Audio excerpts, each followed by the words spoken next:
sinabi ko kanina na yung traditional is mainly focuses on the cognitive domain. So when we talk about cognitive domain, it mainly focuses sa critical thinking, student knowledge, nag-focus talaga siya doon. So now, in traditional assessment, may tinatawag tayo ng mga assessment tool. So sa traditional, may two types or may two category din na assessment tool, which is yung selected response at saka constructed response. So if we're talking about selected response, sa word na lang na selected, meaning sa assessment natin, may choices tayo na pinipili, such as yung alternative response, yung matching type, like ABC, may pinipili tayo doon na tama, like for example, A yung tama, B yung tama. So may tinatawag tayo na selected, yun yung mga selected, at saka yung multiple choice din. Ay matching type, like matching talaga. So now, the second one is yung constructed response.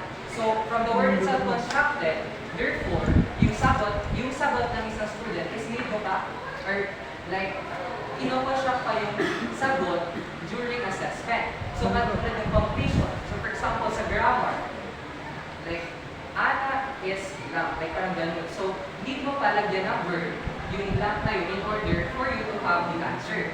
At saka yung mga short answer, like yung mga identification. So, those are some of the example na constructed response.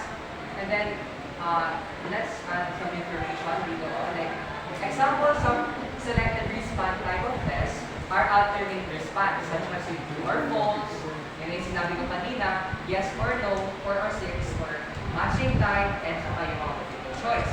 And again, sa constructed type, so ito yung tinatawag na these are the tests na need natin to complete in order for us to have the answer. So na-fill in the blanks, sa yung example, short answer, yung mga essay test, at saka yung mga problem solving. Now, dito sa PSSI na to, it mainly focuses sa mga assessment tool in traditional. But on the other hand, may mga assessment tool din tayo sa authentic.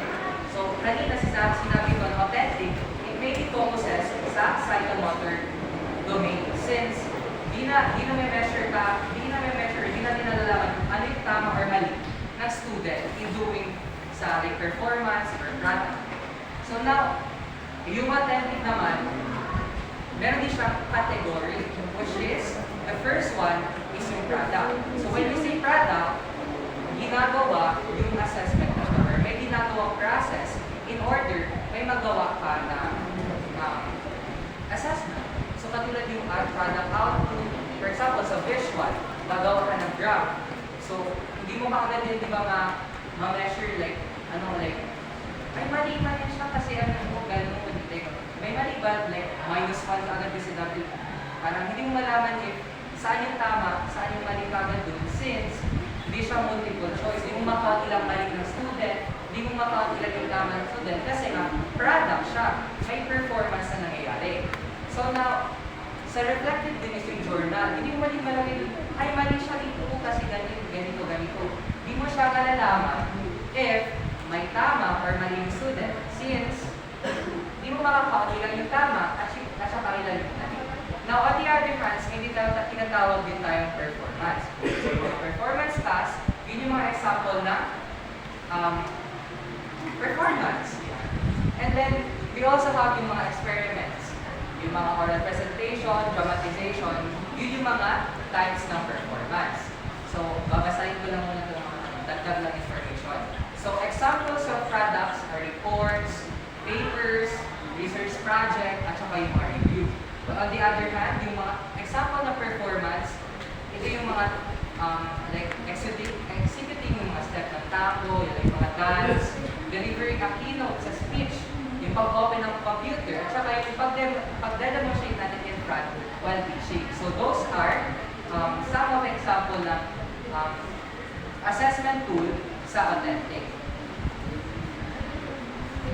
So now, let's proceed to lesson 4.6, which mainly focuses sa portfolio. Now, yung portfolio is an example na